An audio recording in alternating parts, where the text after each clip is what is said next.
السلام علیکم ورحمۃ اللہ وبرکاتہ۔ فرض علوم کورس میں وضو سے متعلق مزید احکام۔ جن کا وضو نہ رہتا ہو ان کے لیے 6 احکام ہیں۔ نمبر 1، قطرہ آنے، پیچھے سے ری خارج ہونے، زخم بہنے، دکھتی آنکھ سے بوجہ مرض، آنسو بہنے، کان، ناف، پستان سے پانی نکلنے، پھوڑے یا ناسور سے رطوبت بہنے اور دست آنے سے وضو ٹوٹ جاتا ہے۔ اگر کسی کو اس طرح کا مرض مسلسل جاری رہے اور شروع سے آخر تک پورا ایک وقت گزر گیا کہ وضو کے ساتھ نماز فرض ادا نہ کر سکا، وہ شرعاً معذور ہے۔ ایک وضو سے اس وقت میں جتنی نمازیں چاہے پڑھے، اس کا وضو اس مرض سے نہیں ٹوٹے گا۔ یعنی نماز کا وقت ہو گیا تو اب اس نماز کے لیے وضو کر لے اور وہ نماز پڑھ لے، تو اس کے دوران چاہے وہ پیپ بہتا رہے یا ری خارج ہوتی رہے، جو مرض ہے اس کو لاحق، اور وہ مریض ہے شرعی طور پر، تو پھر وہ شرعی معذور ہے۔ اس ایک وضو کے ساتھ وہ اس ایک نماز کو پڑھ لے، پھر نئی آنے والی نماز کے لیے نیا وضو کرے گا۔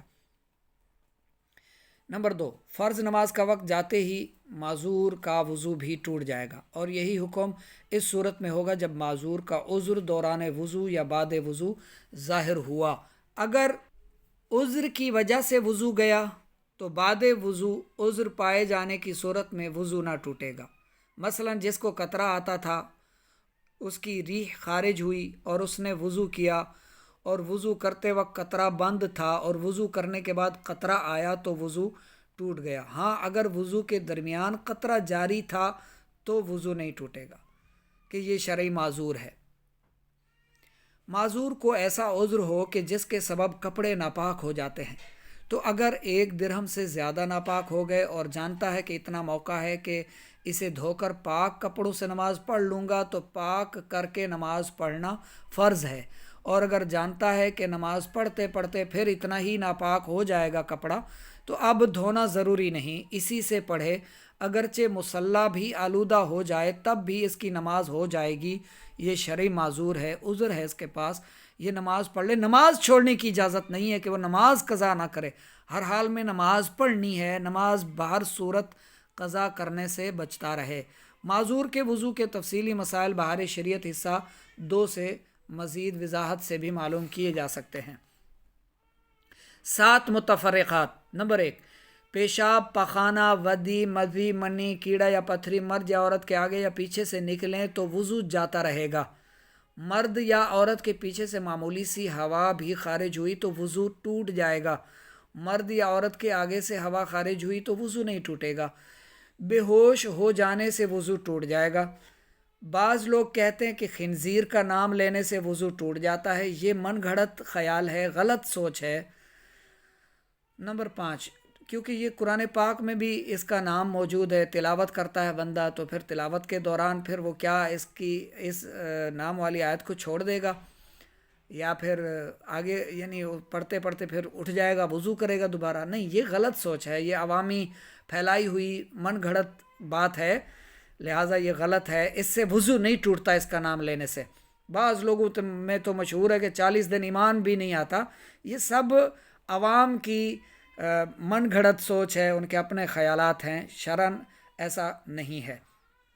نمبر 5، دوران وضو اگر ری خارج ہو یا کسی سبب سے وضو ٹوٹ جائے تو نئے سرے سے وضو کر لیجئے، پہلے دھلے ہوئے اعضاء بے دھلے ہو گئے۔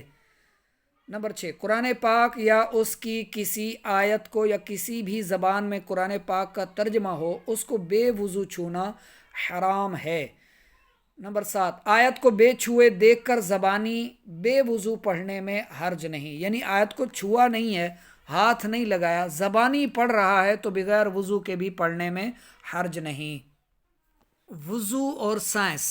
وضو سے متعلق مزید طبی فوائد جاننے کے لیے مکتبۃ المدینہ سے یہ رسالہ حاصل کریں، وضو اور سائنس، کہ وضو کے آپ کو کیا کیا فائدے حاصل ہوتے ہیں۔ الحمدللہ مسلمان ہونے کی برکت سے آپ دن میں کئی بار وضو کرنے کی سعادت حاصل کرتے ہیں۔ مثلا فجر کی نماز کے لیے، اور فجر کی نماز سے پہلے تہجد کے لیے آپ کو وضو کرتے ہیں، تو اور فجر کی نماز کے لیے وضو کرتے ہیں، اشراق کی نماز کے لیے وضو کرتے ہیں، چاشت کی نماز کے لیے وضو کرتے ہیں، ظہر، عصر، مغرب، عشاء کے لیے دن میں کبھی قرآن پاک کی تلاوت کرنی ہو تو اس کے لیے وضو کرتے ہیں۔